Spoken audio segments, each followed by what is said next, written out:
Bienvenidos a todos. Queremos agradecer lo primero la presencia y la audiencia en este foro Primera Plana del periódico de Cataluña con prensa ibérica que recuperamos en un momento trascendental que está viviendo España después del virus que hemos tenido y que nos ha dejado en una situación tremenda. Ahora estamos reconstruyendo el país y eso es lo que explica que hoy yo misma, Gemma Robles, directora adjunta del periódico de Cataluña, junto a mi compañero Juan Ruiz Sierra, redactor experto en gobierno, en Partido Socialista y en Congreso, tenemos el honor de tener aquí con nosotros para debatir precisamente en los foros que recuperamos ahora digitalmente, los Primera Plana, con Patxi López, que viene a hablarnos como presidente de la Comisión de Reconstrucción del Congreso, aunque saludamos a Patxi López, un honor tenerle con nosotros. Muchas gracias. No necesita presentación, pero es un socialista que lleva en el partido una gran parte de su vida, porque además empezó muy joven, casi con 16 años, si no me equivoco, en las Juventudes Socialistas. Él viene además de familia socialista, y ha estado no solamente en el Partido Socialista de Euskadi, sino que lleva muchos años también acompañándonos ya en el Congreso de los Diputados, pero además de su trayectoria en el partido en Euskadi, él fue el lehendakari, el primer lehendakari no nacionalista, que vio el final de ETA desde ese puesto, todo un hito, y que ha sido presidente también del Parlamento, del Congreso, donde ahora tiene un papel fundamental precisamente en la reconstrucción del país, porque preside la comisión que se ha formado al efecto en la Cámara y que ha de decirnos por dónde ha de ir el país en los próximos meses, en un momento, como decíamos, trascendental para España. Bueno, pues muchas gracias por haberme invitado a este foro que nos da pie para hablar de esto que yo creo que tiene interés para toda la ciudadanía de nuestro país, ¿no? ¿Qué vamos a hacer? ¿Por dónde vamos a caminar para eso que hemos llamado la reconstrucción social y económica de España? Si queréis, para empezar, os cuento cómo estamos en la comisión procedimentalmente en este momento. El miércoles concluimos la fase de comparecencias. Entre los grupos de trabajo y la comisión han comparecido más de 150 personas de todos los ámbitos, representando a muchos colectivos. También es verdad que, claro, cuando una comisión como esta compete al conjunto de España, es decir, a 47 millones de ciudadanos y ciudadanas, cuando pasan 150 colectivos, hay otros muchos, yo diría que otros cientos, que sienten que tenían que haber pasado por ahí para exponernos sus criterios, sus propuestas, su diagnóstico de la situación y que no han podido hacerlo porque teníamos 2 meses para todo ello. Por eso también abrimos una web, un link en la página del Congreso para que todo aquel que quisiera nos pudiera mandar sus aportaciones. Y hemos recibido cientos y cientos de ellas que se han utilizado también para elaborar conclusiones. Ayer jueves aprobaron los grupos de trabajo ya los documentos con los que van a trabajar, con los que se van a hacer el debate. Por lo tanto, ahora, bueno, primero deciros qué documentos para cada uno de los grupos había presentado uno conjunto del PSOE y Unidas Podemos. El PP había presentado Esquerra, había presentado Ciudadanos, Bildu y Más País. Y cada grupo de trabajo eligió un documento que les sirviera de base para trabajar. Ahora estamos en la fase de enmiendas, es decir, los grupos están preparando las enmiendas a los documentos que ayer se eligieron de base. El miércoles se reúnen los grupos de trabajo para debatir esas enmiendas y el viernes se reúne el pleno de la comisión para debatir las enmiendas que quedan vivas y aprobar definitivamente las conclusiones que luego en forma de dictamen elevaremos al pleno del Congreso. Un pleno que nos gustaría que se celebrara después de las elecciones vascas y gallegas en el mes de julio. Es decir, para julio haber cumplido con ese plazo de los 2 meses y tener unas conclusiones en esas 4 áreas que hemos creído que eran fundamentales sobre por dónde debe avanzar la política y dónde debemos destinar los recursos en este país. Perfecto. Pues yo en este sentido quería empezar preguntando, en su primera intervención, nada más ser elegido presidente de la comisión, usted llamó a eliminar las rencillas, a tener sentido de Estado. Digamos, pasado todo este tiempo de comparecencias, ¿cree que ese objetivo se ha cumplido ahora mismo Bueno, o todos no? conocéis que alguna piedra tuvimos en el camino, ¿no? Que algún Sí, pequeño... luego igual la podemos repasar, sí. No hace falta. No, porque después de ello yo creo que hemos trabajado con mucha naturalidad, preguntando a los comparecientes sobre las áreas y los ámbitos en los que ellos eran expertos. Espero que sacando enseñanzas de todo lo que nos han dicho, es decir, escuchando activamente, y que esas enseñanzas forman ahora parte de esos documentos y de las conclusiones que tenemos que elaborar, ¿no? Es verdad que cuando venía también algún compareciente, pues se aprovechaba un poco para atacar al adversario, pero bueno, eso forma parte también de este ejercicio político, pero además de eso de atacar un poco al adversario, sobre todo, se intentaba extraer enseñanzas, porque prácticamente la totalidad de los que han comparecido en la comisión y en los grupos de trabajo nos han traído propuestas. Han traído documentos con propuestas para sus sectores.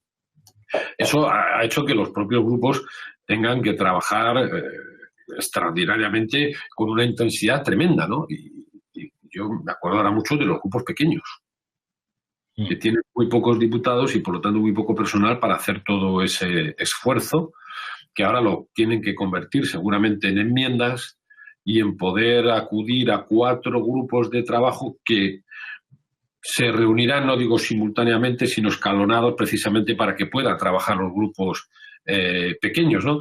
Pero yo creo que al final se moderó el tono de las intervenciones para sacar provecho de lo que allí se hacía. Y esa moderación de tono, digamos, ¿cree que obedece más a que no había cultura política en España de hacer algo así, o si la había es de décadas pasadas, Sí. o que los propios grupos han tomado conciencia paulatinamente de la trascendencia de este momento? ¿O ambas cosas? Posiblemente ambas cosas, ¿no? Yo siempre había dicho que viniendo de Euskadi estábamos muy acostumbrados al pacto. Yo creo que el pacto entre distintos en Euskadi forma parte de nuestro ADN.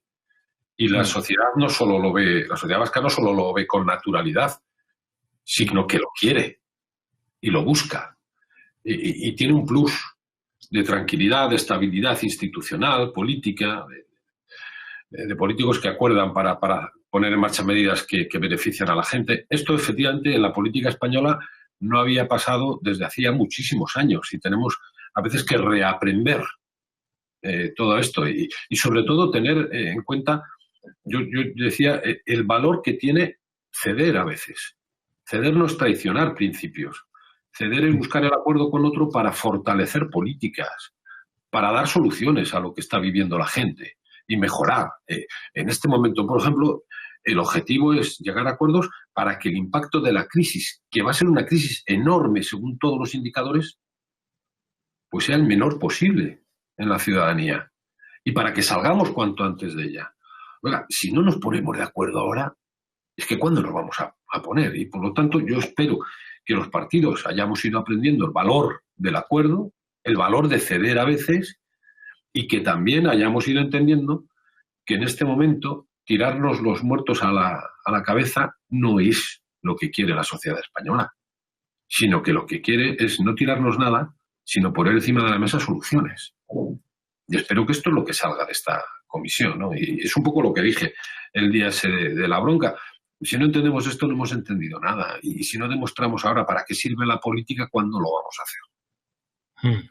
Sin embargo, da la impresión de que los objetivos de la comisión han ido bajando a lo largo del tiempo. Es decir, en un primer momento se planteó como unos nuevos pactos de la Moncloa. Y digo, independientemente del formato a través del cual se vehiculen estos pactos, si es a través del propio Palacio de la Moncloa o como ha acabado siendo a través del Congreso de los Diputados. Pero parecía una cosa, digamos, con una pretensión más amplia. Y ahora mismo parece que los propios grupos e inevitablemente la población española está dispuesta ya o que la pretensión es llegar a algo solo en el ámbito sanitario y probablemente poco más. ¿A qué se debe esto? Vamos a ver, primero. Yo creo que el propio formato ya es la primera demostración de la voluntad del presidente del gobierno, del Grupo Socialista, que efectivamente empezó diciendo que este país necesitaba algo parecido a los pactos de la Moncloa. El principal partido de la oposición, el PP, dijo que no estaba dispuesto a eso, pero sí estaba dispuesto a que se creara una comisión en el Parlamento. Y primera demostración de la voluntad de llegar a acuerdos, ¿vale? Pues vayamos al Parlamento y creemos una comisión y trabajemos en este sentido. Es verdad que luego quizás se pusieron, a ver, que se me entienda, demasiadas expectativas en el sentido que parecía que nos habíamos reunido en esta comisión para hacer un programa de gobierno. No se trata de esto. El gobierno ya tiene su programa. Lo que íbamos a hacer era, oiga, viendo la crisis sanitaria que estamos padeciendo, que ha remitido, pero que hay como una amenaza, viendo la crisis económica y social que nos viene, ¿qué áreas son las prioritarias y en las que debiéramos de buscar acuerdo?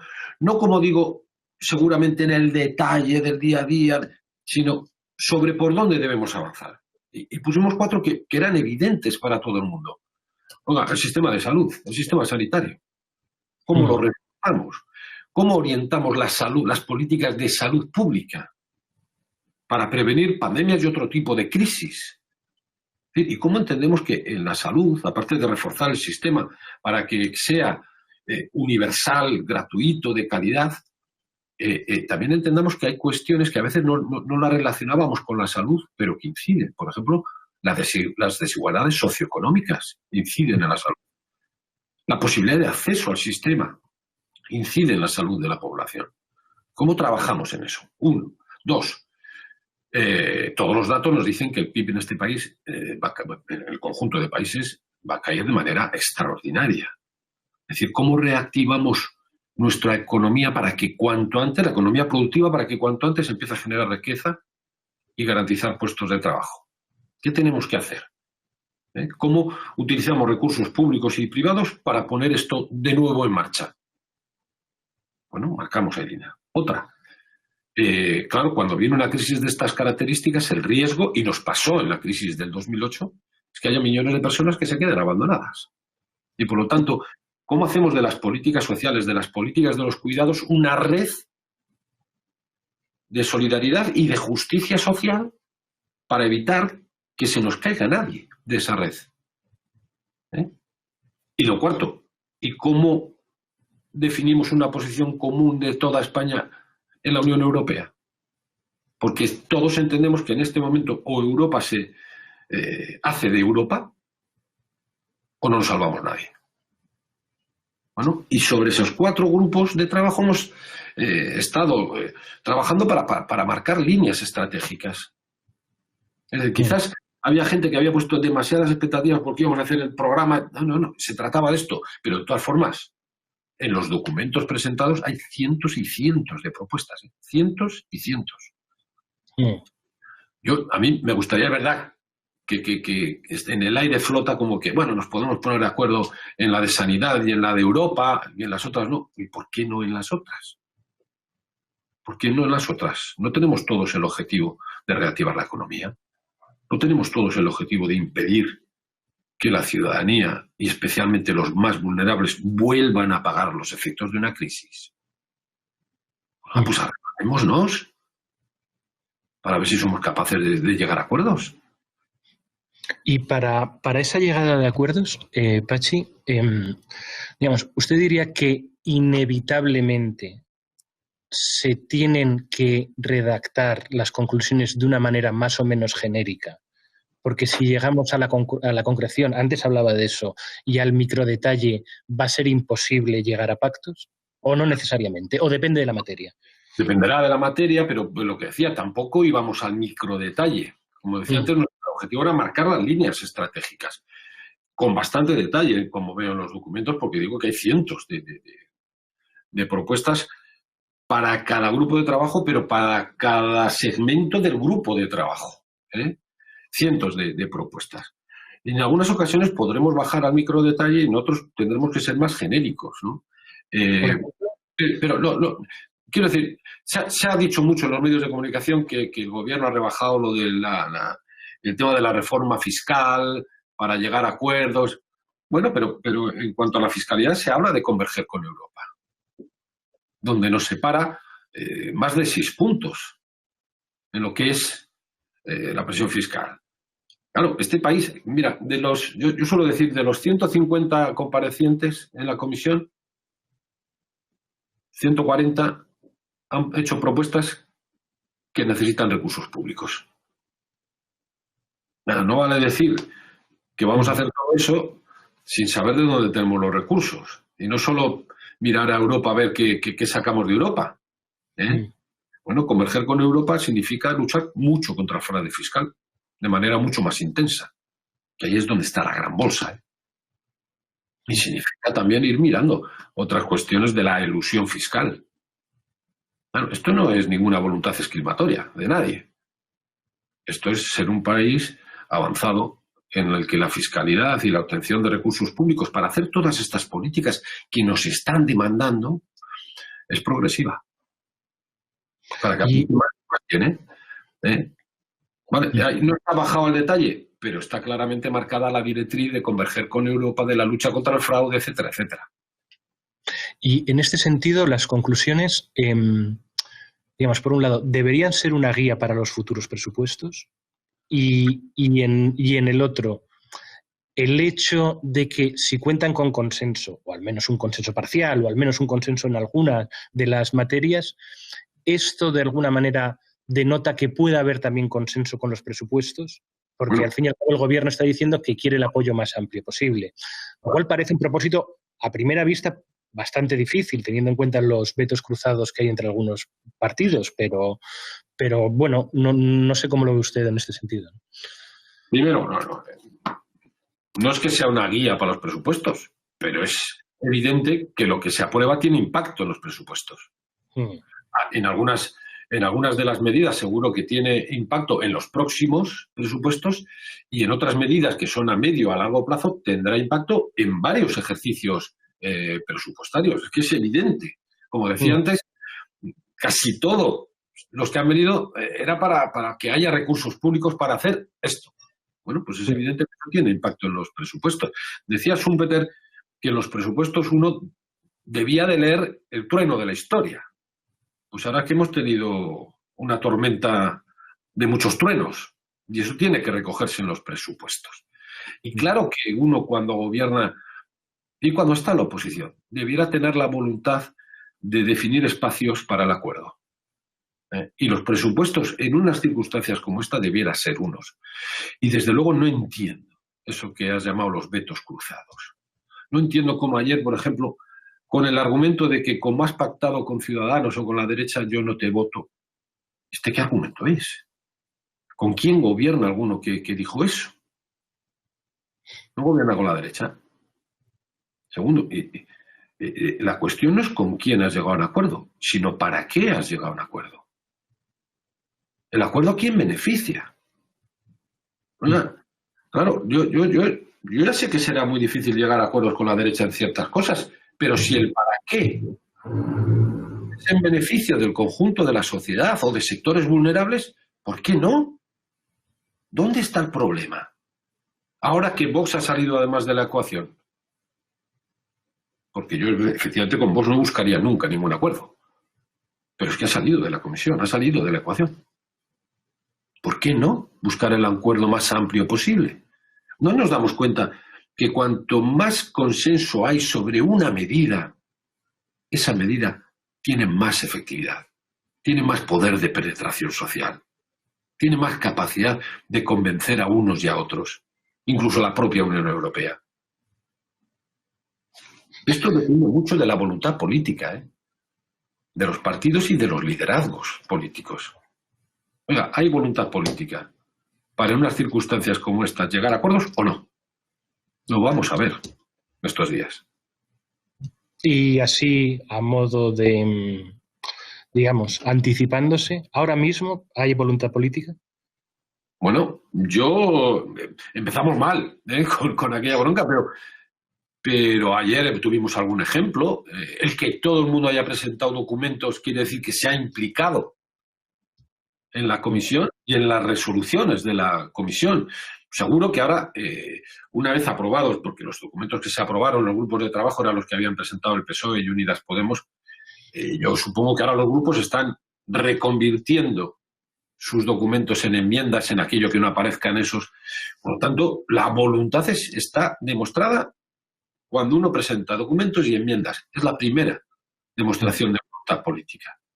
Ahora entra mucho el trabajar, no solo el ir al debate y yo defender mi enmienda, sino cuando vas al pasillo y te encuentras con el otro y negocias y ofreces una transacción y no te cansas de hacerlo hasta que llegas a un acuerdo o al final dices, mira, pues es imposible, bueno, pues es imposible, pero lo has intentado. Lo peor que pudiera pasar es que no lo intentáramos. Es que fuéramos cada uno a defender lo nuestro, venga, ya está, ya hemos cumplido. Bueno, como por otra parte pasa muchas veces en el Congreso, ¿no? Sí, pero también lo contrario. También pasa muchas veces que se llegan a acuerdos. Lo que pasa es que suele salir, es más mediático la bronca, pero este gobierno, por ejemplo, ha sacado todos los decretos adelante y a veces con eso que se llama la geometría variable. Con acuerdos con unos, con otros.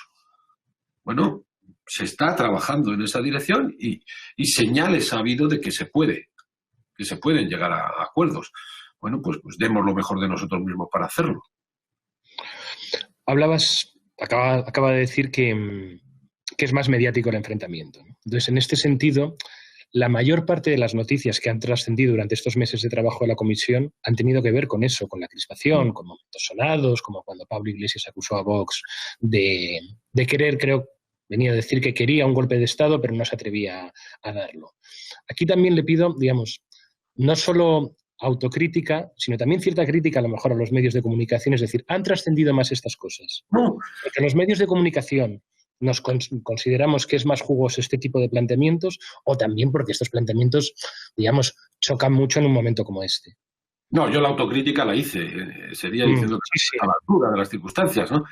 Y es verdad, porque hay confrontaciones que no se deben, que se deben parar y que no se deben aceptar.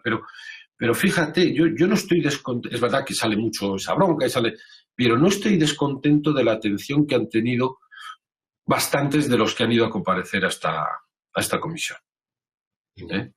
En muchos medios, en algunos en medios más especializados. Yo creo que ha tenido, viendo otras comisiones, yo recuerdo que participé en la famosa Comisión de Evaluación Territorial, en la que también había buenos comparecientes que los medios de comunicación solo se fijaron cuando vinieron los padres de la Constitución, que todavía están vivos, y punto. El resto no salió nunca. Pero aquí ha salido, por poner los últimos, Josep Borrell, el gobernador del Banco de España, el de Celtur, tal. Bueno, ha habido. Y luego ha habido en las redes mucho interés por los que representaban un poco a su sector. A veces para bien y a veces para mal también, porque en este país, dentro de cada sector, también tenemos organizaciones variopintas, que después este caído no me representa. También hemos tenido de esto. Pero bueno, no ha estado mal. Pero es verdad que la política y los medios de comunicación somos una especie de alianza. La política no existe sin medios de comunicación porque no llega a la ciudadanía. Y los medios de comunicación también necesitan una política honesta para transmitir cosas, ¿no? Hablaba hace un momento de Vox y decía, bueno, ahora que se ha ido Vox, con el que no pretendemos pactar nada, ¿por qué no vamos a llegar a un acuerdo? En este sentido, entiendo que el abandono de Vox de la comisión se puede vivir en parte también como un alivio, ¿no? Pero fíjate, no lo hice así, no lo he vivido como un alivio. Vox ha ido 3 veces de la comisión, no ha vuelto. Y fue muy curioso cuando estaba anunciando, el que estaba anunciando que Vox se iba de la comisión, acababa de intervenir en la comisión. Y es más, había representantes de Vox en la comisión mientras habían anunciado que se iban. O sea, cuando uno juega con estas cosas como una estrategia política, pues pierde. Si había tenido algún crédito o alguna credibilidad, la pierde. Y por eso decía, esta incógnita está despejada. Yeah. Y además parece que cada vez que intervenía parecía que iba a la contra de todo el mundo en vez de... Bueno, pues ya está. Vale. Si finalmente hubiese un consenso en un tema solo sanitario, por muy importante que sea, o ni siquiera ahí, ¿sería un fracaso de todos? ¿Qué fortaleza tendrían estas conclusiones si solo son apoyadas, digamos, por PSOE y Podemos? Bueno, pero yo estoy convencido, no me voy a poner a saber porque estoy convencido de que todavía estamos a tiempo de que salgan apoyadas mayoritariamente. Por eso hablaba de la voluntad política para el entendimiento, que si en algún momento se nos reclama a la política y a los políticos, es ahora, y estoy convencido. Porque es que si no habremos fallado. Habremos fallado. Y no creo que estemos en un momento para fallar.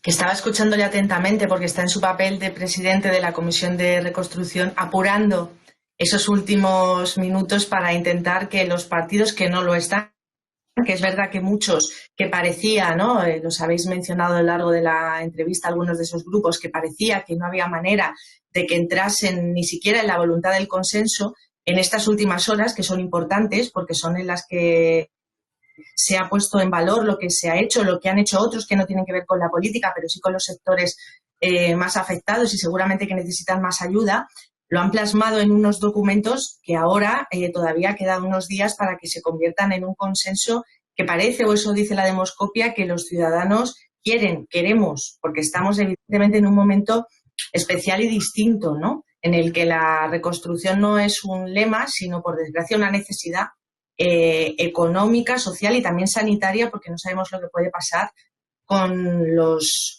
rebrotes, con los famosos rebrotes de los que tanto nos hablan los técnicos sanitarios. Entonces yo quería preguntarle en este sentido si eso es un motivo también de presión para esta comisión. Usted decía, es que si no habremos fallado, y yo quería preguntarle si no se redobla ese fallo en un momento histórico en que los políticos yo creo que están obligados a hacer política con mayúsculas, porque no sabemos, la incertidumbre es tan grande para los próximos meses que no sabemos si esto, por desgracia, es solo una pantalla de otras que vamos a tener que seguir pasando. Y el país debería estar, en principio, todo lo fuerte que pudiera estar para aguantar lo que pueda venir en los próximos meses de un virus que no controlamos, ¿no?, en estos momentos. Mira, varias cosas. Primero, es verdad que estoy esperanzado porque siempre los últimos días, las últimas horas y los últimos minutos han sido los más provechosos en todas las negociaciones que ha habido en la historia, posiblemente. Segundo, de los 150 comparecientes que han pasado, el 90% nos habrá pedido unidad. Por lo tanto, vamos a ver si hemos escuchado. Y tercero, yo leyendo los documentos, digo, es que no vamos a estar de acuerdo en la necesidad de reafirmar los principios del Sistema Nacional de Salud, de universalidad, de accesibilidad, de calidad, de gratuidad. No vamos a estar de acuerdo en cómo reforzar la atención primaria, en cómo orientar las políticas de salud pública. Claro que sí. No vamos a estar de acuerdo en cómo utilizar recursos públicos y privados para relanzar nuestra economía productiva, para ver cómo apoyamos a proyectos tractores de la economía que lleven detrás a nuestra economía, como digo, productiva, que es la que genera riqueza y puestos de trabajo. ¿Cómo no vamos a estar de acuerdo en poner en marcha planes para apoyar a las pymes, a los autónomos, a la economía social? O cómo reforzar el sistema de garantía de ingresos para que nadie se nos quede atrás, o cómo afianzar los derechos que son constitucionales de la salud, de la educación, de las pensiones, de las políticas sociales, como patas del estado del bienestar. ¿Cómo no vamos a estar de acuerdo en ir recuperando la ley de la dependencia, los derechos de la infancia, la corresponsabilidad? Todo esto aparece en los papeles. No podemos estar de acuerdo en esto. ¿Y por dónde tiene que ir la política? Yo creo que sí, y por eso digo que fallaríamos, porque estaríamos atendiendo más a posiciones estratégicas, electorales y partidistas que a lo que nos está pidiendo la ciudadanía. Más del 90% nos pidió unidad. Y el resto no lo dijo, pero seguro que lo presuponía. Y leyendo los papeles, usted ve, digamos, posibilidades de consenso, más allá de las actitudes, de lo que reclame la ciudadanía, digamos, en términos puramente de contenidos de propuestas, una vez que se han presentado esos papeles, ¿hay materias para acordar? Sí, algunas estaba relatando ahora, ¿no? Sí. Algunas vienen en la Constitución, en la parte de políticas sociales, vienen en la Constitución, es decir, cómo garantizamos los derechos a la educación, a la salud, a las pensiones, a las políticas sociales. Cómo aseguramos una financiación para las políticas públicas. ¿No vamos a estar de acuerdo en esto? Sí, ¿verdad? ¿O hay alguien que se oponga a lo que dice la Constitución y cómo lo garantizamos? ¿Podemos estar de acuerdo en cómo reforzamos ese sistema de garantía de ingresos con esa primera pieza que es el ingreso mínimo vital que va a la línea de flotación de la pobreza en este país? Tuvimos un acuerdo en el Congreso hace poco. Podemos seguir avanzando en esto, podemos avanzar en los derechos de la infancia, podemos avanzar en el reparto del tiempo y un tiempo de corresponsabilidad. Podemos llevar a las mesas de diálogo social, que son fundamentales, buena parte de estas políticas para que se acuerden entre patronal, sindicatos, gobierno. Claro que sí, o en relanzamiento económico. Podemos hacer un plan de inversiones para relanzar la economía, que sobre todo en 2 años sea muy potente de sectores tractores para dinamizar la economía y ayudar a las pymes. Es que no me cabe en la cabeza que estemos en contra y que no busque, que haya gente que esté en contra de esto y que no seamos capaces de encontrar soluciones. Y por eso digo que más que de esto suele depender de la voluntad política. De qué está pensando cada uno, ¿no? Y en este momento hay que pensar en los ciudadanos y las ciudadanas de este país. Pensar a veces de la voluntad política, a veces de la voluntad política, pero también del cálculo político. Entonces, es que son radicalmente distintas. Voluntad política para acordar, cálculo político electoral. Ese no vale ahora. Ese en este momento sería obsceno.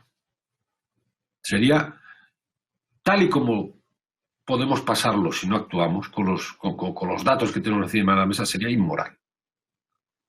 Abandonar a millones de ciudadanos, a miles y miles de empresas, sin llegar a acuerdos en políticas, sería inmoral en este momento.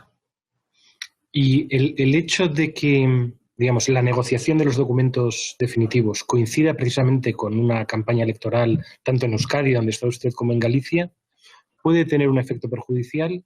Ya sé que no debería, pero podría tenerlo. Pero al fin y al cabo, el próximo 12 de julio hay millones de ciudadanos que están llamados a votar. Pero yo creo que pues precisamente porque va a haber millones de ciudadanos votando, esos ciudadanos también nos han pedido acuerdos. Yeah. O sea, que puede funcionar en sentido inverso. Los ciudadanos vascos y gallegos nos han pedido que nos peleemos y que no lleguemos a acuerdos. Claro, yo creo que todo ahonda en la misma dirección. Yo no veo, por ejemplo, a Idoia presentándose como la abanderada del desacuerdo, sino del acuerdo. Nos entendemos en Euskadi y nos entendemos en el conjunto de España. Pero me parece que Feijóo haría lo mismo. Desde luego, nuestro candidato, Gonzalo Caballero, va a ser adalid del acuerdo para resolver problemas. Y decía también antes que la solución no puede ser solo fijarse en Europa y que llegue, ¿no?, el presupuesto que tantos sectores le han demandado en sus intervenciones en la Comisión. De ser solo Europa, también tenemos que tomar decisiones aquí en España y plasmarlo en varios ejercicios presupuestarios, pero todos sabemos que Europa y la decisión de Europa en los próximos consejos es fundamental para poder iniciar esa reconstrucción con fuerza. Ningún Estado, seguramente, de la Unión Europea puede solo, ¿no? Estamos todos demasiado interconectados en esto y es verdad que hay algunos países como España que han sufrido especialmente la pandemia del coronavirus. En este sentido, ¿le ayudaría a usted a que la Comisión tuviera resultados que a la vez en paralelo se llegase a un acuerdo sobre la posición española en un momento como este, la Unión Europea, para defender qué fondos debe recibir España y con qué consecuencias y con qué condiciones, porque en este sentido hemos visto que hay partidos que van por su lado y el presidente del Gobierno ha hecho un llamamiento también a la unidad, pero no sé si hay buenas noticias sobre esto, pese a los acuerdos incipientes en las primeras conclusiones de la Comisión. Sí, decía yo al principio que en esta ocasión o Europa, esa Europa que ayuda, esa Europa que utiliza los recursos para ayudar, no a los países, sino a los ciudadanos y ciudadanas que lo pasan mal, que los países son ciudadanos, son ciudadanas, o no nos salvamos nadie. Y por eso la respuesta europea, también esperanzadora, cuando se habla de ese fondo de 750.000 millones, algunos serán condicionados, otros tal, son básicos para salvarnos. Ahora, no empezamos muy bien cuando el Partido Popular va a Europa a decir que se vigile a España y que se le pongan condiciones leoninas a España. ¿Pero esto qué es? Esto no es patriotismo para el Partido Popular. Bueno, esperemos que esto se reconduzca. Y por eso decía que uno de los objetivos también de la Comisión en Europa es si somos capaces de definir una posición común para lo que tiene que ser Europa, para lo que España tiene que hacer, demandar, comprometerse en Europa también. Porque en esta ocasión, sin eso, lo vamos a pasar francamente mal. Y por lo tanto, debiéramos de remar todos en la misma dirección. No hubo buenas noticias al principio, es la verdad. Esperemos que eso se cambie. Bueno, pero esa necesidad de estrictos controles como requisito previo a recibir los fondos europeos lo ha incluido el PP en sus conclusiones, con lo cual muy esperanzador en este sentido no. Pero mira, si todos sabemos que va a haber recursos que son condicionados, pero claro, las condiciones no pueden ser las de la crisis del 2008, que fueron recortes, pérdidas de derechos en el mundo laboral, sino que las condiciones tienen que ser, oiga, utilice estos recursos para la transición ecológica, utilice estos recursos para la digitalización de la economía, utilice estos recursos para mejorar la competitividad y la productividad de las empresas, no en base a bajar los salarios de los trabajadores, sino en base a la I+D+I, a la formación. Es decir, esa es la condicionalidad de la buena, la que dice yo cojo los recursos y no los entierro, sino que los dedico a aquello que me van a multiplicar la eficiencia, porque van a mejorar nuestras empresas, nuestro tejido industrial, nuestra competitividad, nuestra productividad, nuestra posición de cara al futuro de nuestro país. Claro, esa es la condicionalidad de la buena. Si alguien quiere que las condiciones sean recortar derechos laborales, otra vez, recortar salarios, recortar pensiones, pues que lo explique. Que lo explique.